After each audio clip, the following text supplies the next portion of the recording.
À la période d'Halloween, en 2015, j'ai invité 2 de mes amies à dormir chez moi, Scarlett et Amy.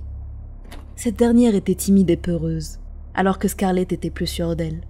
Bref, nous nous sommes retrouvés vers 15h et nous avons installé une tente dans mon jardin. Elle était confortable, avec un tapis doux. C'était douillet et parfait pour traîner ensemble. Nous l'avons installé près du portail arrière, qui à l'époque était vieux et rouillé. Si un adulte de taille moyenne se tenait devant lui, il le dépassait d'une 60aine de centimètres. Une fois tout en place, nous sommes allés faire le tour du voisinage pour récupérer des bonbons. Il était environ 19h. Nous avons rencontré d'autres amis en chemin, et nous avons passé un très bon moment. Nous sommes rentrés vers 22h, et la météo étant clémente, il n'avait pas plu de la journée, et tout était sec. Le voisinage était aussi très calme. Nous avons donc passé une agréable soirée. Nous avons grillé des chamallows en jouant à Action ou Vérité, et finalement, nous sommes allés dormir, alors qu'il faisait nuit noire dehors. Les faibles lumières du jardin n'éclairaient pas grand-chose, et ne nous dérangeaient donc pas. Soudainement, en plein milieu de la nuit, quelque chose nous a réveillés. C'était un grincement venant du portail arrière. Amy a été la première à l'entendre, et nous a réveillés en nous demandant d'un ton effrayé si on l'avait entendu. Et au même moment, nous avons entendu une toux provenant de quelqu'un à l'extérieur de la tente. On était complètement alerte à ce moment-là.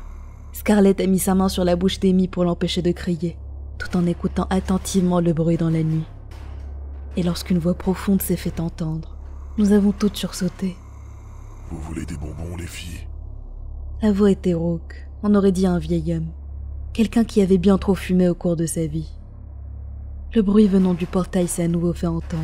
« Allô, je sais que vous êtes là-dedans. » Nous a lancé la voix. Des larmes sont montées aux yeux d'Amy, et j'étais incapable de bouger, malgré ma volonté. Scarlett a hoché la tête, me montrant ses doigts, et a compté en silence. C'était là que nous allions courir. Quand elle a atteint 0, nous avons toutes sprinté vers la maison. Je n'oublierai jamais cette image. Quand je me suis tournée, j'ai vu, se tenant près du portail, l'homme qui nous parlait. Il avait de longs cheveux gris, sa barbe était salée en mêlée, et il avait un regard terrifiant, un regard de haine pure. Il avait l'air affamé, mais pas comme un humain, plutôt comme un prédateur, comme s'il voulait absolument nous faire du mal. Le portail était heureusement verrouillé, et même en essayant, il n'a pas réussi à entrer. Mais derrière les barreaux, j'ai vu quelque chose luire dans sa main. Un couteau de boucher, il n'y avait aucun doute possible. J'ai crié de terreur en le voyant, et je me suis précipitée vers la maison. J'ai ouvert la porte et j'ai couru dans la chambre de ma mère. Elle ne nous a pas cru au début, mais a vite changé d'avis après avoir regardé par la fenêtre.